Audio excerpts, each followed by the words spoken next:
Ciao a tutti, benvenuti nella trasmissione. Bruno e Linzio. Sono Linzio, vecchio brontolone in Nuova Zelanda. Ed ecco Bruno, giovane studente di filosofia a Milano. Questo è l'episodio 2. Well, Linzio, that was excellent, but you did cheat a little because we went through the the opening together beforehand. Well, I wanted to make sure that I would get an A+. Yes, you get an A++ this time. Oh, so what's that? Is that R+? I doubt it. No, it's not A+, because in Italy they don't use the A, B, C, D system. They use a number system. So it would be from 1 to 10, or from 0 to 10. So this would be a 10. 10. 10. 10. Yes. Perfect. Good. So, I think it's cause for celebration. We have our Kavanaugh on the Supreme Court. That's a huge victory over the filth by real human beings. In honor of the occasion, just let me step up a little. Can you read that? Oh, work is the curse of the drinking classes.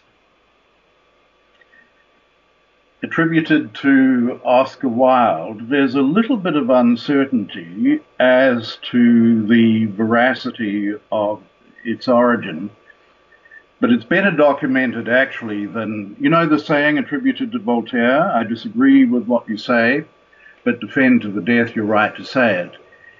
It's pretty clear he never actually said that, but work is the curse of the drinking classes is attributed to Oscar Wilde by his biographer, Frank Harris, who said that Oscar said it at a party in the context of talking about how awful it was that actors were learning to read and write. And he said, just as work is the curse of the drinking classes, so education is the curse of the acting classes.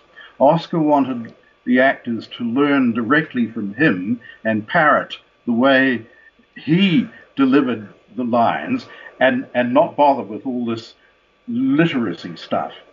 But in any event, it appears that our Brett is a fan of beer, and the unadulterated sanctimony of all the people who were attacking him through these last 2 weeks, including the attempt to vilify him as an alcoholic, it was just beyond disgusting, and it really, as far as I'm concerned, it validates my choice to describe such people as those Democrats, Schumer, Pelosi, Cory Booker, and the like, as subhuman. If we agree that reason is the distinctive faculty of human beings, not the only faculty of human beings, contrary to intrinsicists and the like, of whom we often speak. But if reason is the distinguishing attribute of human beings, it's clear enough by their own admission, these creatures abandoned it over the course of the past 2 weeks. And I've been entirely justified all along in calling them subhuman, even though there are people within our objectivist ranks who say, oh, Lindsay shouldn't use those terms, and he gets too angry. Anger is what saved the day. Brett Kavanaugh's own anger in the face of unjustified, uncorroborated, completely scurrilous allegations, and Donald Trump unleashing on that ghastly woman at the rally in, I think it was Tennessee. There have been so many rallies lately, I can't keep up. But when he mocked her failure to remember a single detail, that was the turning point. We need people to get angry, and we need people to call out so-called people who are subhuman. Call them what they are, subhuman and evil. But this week has been a tremendous, huge victory by humans over the filth. Yes, the filth. Well, I am just very, very glad that my optimistic prediction last week has come to bear. I loved the new Lindsey Graham video where he basically there's a screeching feminist behind him, and then the camera rolls up in front of him, and he's just tucking his tie, and that is the kind of attitude we need to see more and more. This is, in fact, the Trump phenomenon.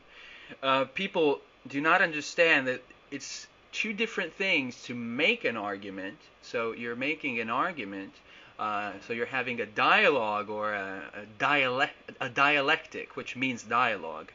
And the difference with rhetoric and simply persuasion.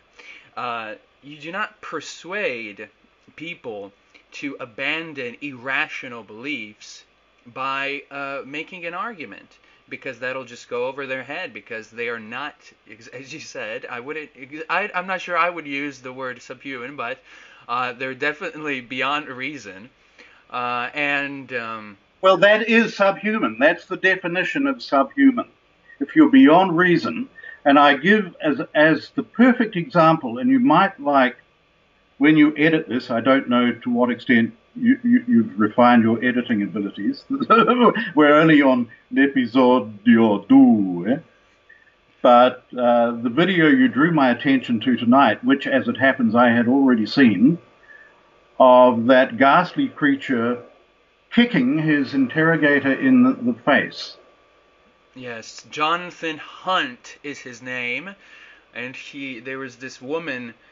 She was, she's a pro-life woman, and she was interviewing these pro-abortion protesters, and this creature indeed was. The first time I saw that video, I was just aghast. It was just. I mean, how do you deal with such a creature? Well, you don't. You see, that is Ayn Rand's drooling beast, Stephen Mallory's drooling beast from the Fountainhead, prowling through the earth. It seems to have eyes that are looking at you relentlessly, but you can't comprehend what it is demanding of you. It is unreachable.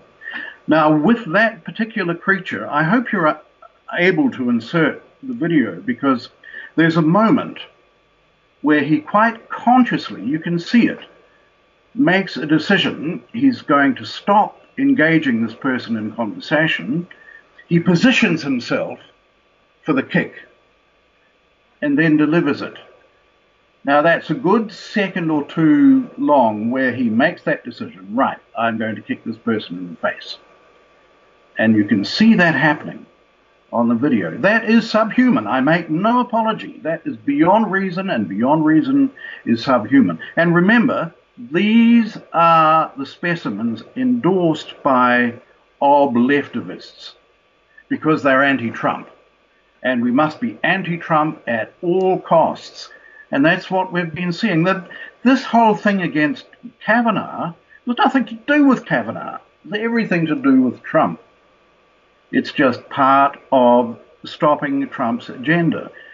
Subhuman Schumer announced before Kavanaugh was even announced, whoever the nominee was, he would go after him or her with everything he had. When it was Kavanaugh, Schumer said, I'll go after him with everything I've got, which he did, proving himself to be subhuman. I cannot look at Schumer and not conclude that he's subhuman. I challenge any decent human being to look at that specimen and say that's a human being. Schumer is not human. These are little devils. This is the drooling beast prowling through the earth. No, I make no apology for saying that. This is evil, full-on evil, and we must call it out for what it is. And even Trump at one point said, these are evil people. Oh, I'm sorry, these are evil people. Yeah, that sounds about right. Yeah, you're right that the Obleftivists are defending these people. There's also videos of these protesters slamming on the Supreme Court doors. It's like the barbarians at the gate, just slamming, bang, bang, bang, just and always chanting these ridiculous bromides. I mean, they chant. Just imagine chanting the same thing over and over and over and over again. It just makes you completely mindless. You become, they love, because this is the sort of hippie phenomenon. It comes from there. You purposefully make yourself into a trance. So this the monotonous repeating, you sort of become mindless by doing that. It's also that same idea that a crowd will do things that individuals will not do. It's as if the crowd has its own identity as a thing in itself, because people act very differently in a crowd than if you take them individually. And you see these leftists, when they're by themselves, if ever they are by themselves when confronting the right, they are not as audacious as when they are in a group. In the group, they feel safe to indulge in their emotional outbursts. But one-on-one, they don't have an argument. When pressed in those various YouTube videos that there are of humans going to interview the subhumans, when actually asked, what is it about Brett Kavanaugh that you oppose, they just recite the lines that have been given to them. This is where George Soros comes into it. Half these people are bussed in and are paid. They have no idea why they are there. It's just to oppose Kavanaugh or to oppose Trump. And they either refuse to answer a question and say, I'm not going to have any conversation with you, or they walk away. Or in the case of the person we're talking about, they kick their interviewer in the face. I was delighted to see Trump come out and name Soros as being behind much of this. Now, Soros is one of the most evil people on the planet. If we're looking for contenders for who is the most evil person on the planet, leaving aside that Ayn Rand would say that's already decided, it was Immanuel Kant. Right now, existentially, George Soros has to be right up there, and he has multiple organizations, including the Center for Popular Democracy, which those recent screeching females were representing, the ones who attacked Flake, what's his name, Jeff Flake, in the elevator. They were from the Center for Popular Democracy. That's a Soros-funded organization. Soros is your quintessential globalist. No borders anywhere, totalitarian regimes every which way you look. Our disgraceful Obleftivists defended Soros against the Prime Minister of Hungary, who brought about a situation where Soros had to leave Hungary because he could no longer function there illegally. Hungary passed a law saying it was illegal to help illegal aliens come into Hungary. That is to say, Muslims. Muslims are the number one pin-ups of Soros. He wants Muslims everywhere, every which way, because he knows they will destroy Western civilization, which is what he wants to do. And he's the number one person behind all the anti-Trump ferment in the United States. So the point is, while we celebrate tonight Kavanaugh's win, we must not become complacent, because we have the midterms coming up. If the Democrats win the House in the midterms, that will be an enormous setback, because they're just going to create chaos in accordance with the rules of Linzio, Obama's pin-up. There'll be impeachment proceedings every which way you look, investigations into this, that, and the other, and Trump will be paralyzed. Being Trump, he will probably come up with some way of circumventing them, but I can't readily spot what that might be, and I sincerely hope, I know you're optimistic, but I'm still a little dubious. I've seen the way the polls have gone since Kavanaugh responded strongly, delivered a counterpunch instead of pulling out of the race, and since Trump stood by him, which no other president would have done, there's been a huge spike in Republican support. And all of those Republicans that we've hitherto held in contempt have suddenly grown a pair of testicles. But I just don't trust them not to abandon their testicles in a matter of days. They're so unreliable. So we have to hope that this momentum continues right up until Election Day next month, and that the Republicans maintain a majority in the Senate and a majority in the House, and extend that majority so finally they can just go ahead and do what Trump wants them to do, unimpeded. So that will be a true victory over the filth. Yes, well, I'm very optimistic. I think as long as we have Trump, everything will be just fine. Because whether or not the victory is full, there will be a war. Trump is willing to fight. Trump fights, and I haven't seen him lose yet. It's quite amazing, and that brings me back again to his incredible rhetorical skill. There doesn't seem to be any opponent that he cannot simply crush by one of his lines. He can attach. He can call crooked Hillary for what she is. She's crooked. She's way worse than that, but that was good. Yep. No, but yes, because he knows exactly how to phrase it, because it has to be something that is obviously true and that people will immediately grab. It's like a low energy Jeb. I mean, how obviously true is that? And people just get it. Of course, he's a low energy person. And remember, Jeb was top in the polls, and he just flunked out even before his, before Ted Cruz and Mr. Hungry Man. What was his name? Kasich. Oh, he's terrible. Yeah. Oh no, dear.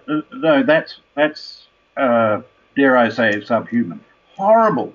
Yeah. I don't think we're ever gonna forget this that primary election. It was the most entertaining thing in politics I think I've ever seen. And as far as the filth, this Soros-funded crazy leftists, I think there has been there's been an ongoing strategy that's been working so far, which is to make fun of them, to laugh at them, which is similar to what Dagny says in Atlas Shrugged, when she says that we never had to take it seriously, did we? And I think that's the correct attitude here. We need, laughter is a potent force. You are laughing at these people. You shouldn't, because this cannot possibly be real, right? I mean, this is, to us, it's just an obstacle in the way of getting to where we need to get. And it doesn't seem like these conservatives and the Obleftivists and the left libertarians, the Cato and so forth, they do not really want us to go where we need to go. They don't really want Trump to implement his agenda. So they cannot even be part of this journey. They are not part of the journey at all. So how could they possibly laugh at the left? They do not laugh at the left. They are, terribly preoccupied. Oh, we must go and speak to them. And this brings me to the Jordan Peterson tweet a few days ago, which he said that if Kavanaugh is elected, is nominated, he should resign. And then the next day, he comes back and says, yes, I think maybe he should resign. I'm not sure, but it's because we need to find a less divisive figure. Really, that's horrible. I know, exactly, but that's the mindset. This less divisive. There is no being less decisive. The left has decided to divide itself from us long ago. So it's worthless waste of time to try to reason with people who think that there's white supremacy that permeates the air that we breathe, that there's sexism in every corner. These people do not, there's no getting at, through reason at these people. And the hope is that this is a fringe of the left, that it has taken over the party, but that eventually they can be kicked out, so to speak. But if they're not I'm not interested in seeing them kicked out. I like that they are taking control. Oh, me too. Yes, yeah, me too. #me too. But I think they do represent the Democrat Party, and they represent about 50% of so-called humanity, which is why it's a useful device to divide so-called humanity off into real humans and subhumans, because, as you note, those people have openly renounced reason. They have proudly announced that they cannot be reasoned with. This is simply a matter of their emotions. For example, believe survivors. That's it. That's your ultimate epistemological primary. Believe survivors. Whatever a self-proclaimed, and remember, that's all it is, self-proclaimed survivor says must be believed a priori. And that is the mentality of the Democrat Party, of half of the electorate in the United States, and of leftivists who claim to be experts in epistemology, will accept arbitrary, gratuitous criteria such as that. Believe survivors. And note the manner of the delivery of that message.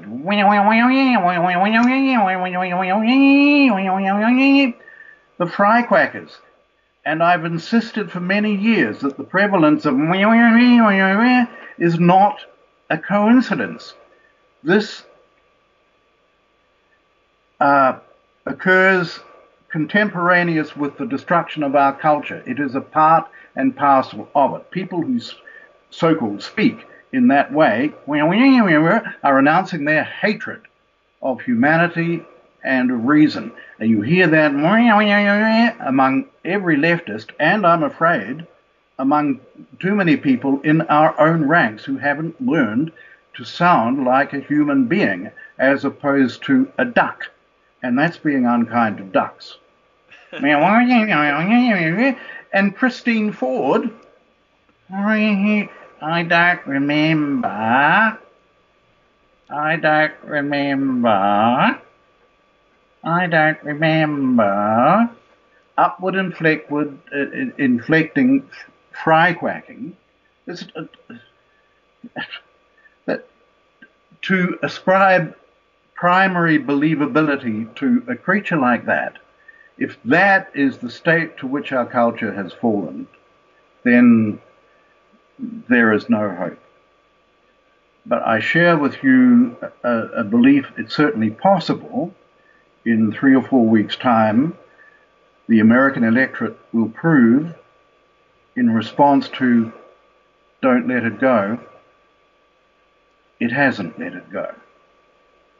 That there's a long gap between the time Ayn Rand said that and now. And a lot of corruption. Imagine if she were here she thought it was so bad she could no longer comment on it. In 1977, she gave up. Imagine what she would think now.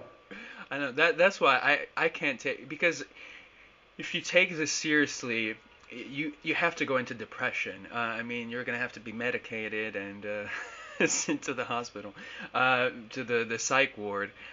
There's no way one can look at what is happening, at these people, and take it seriously the entire time. I mean, you have to take it seriously in order to understand and fight it, but psychologically one must distance himself from this somehow. I think I love the videos we saw during the primaries and the election, where the right just made continuous fun of the left. We just make fun of them, use the memes, just make fun of these people. And oftentimes you don't even have to change anything from what you don't even have to quote unquote make a meme. You just have to show them as they are.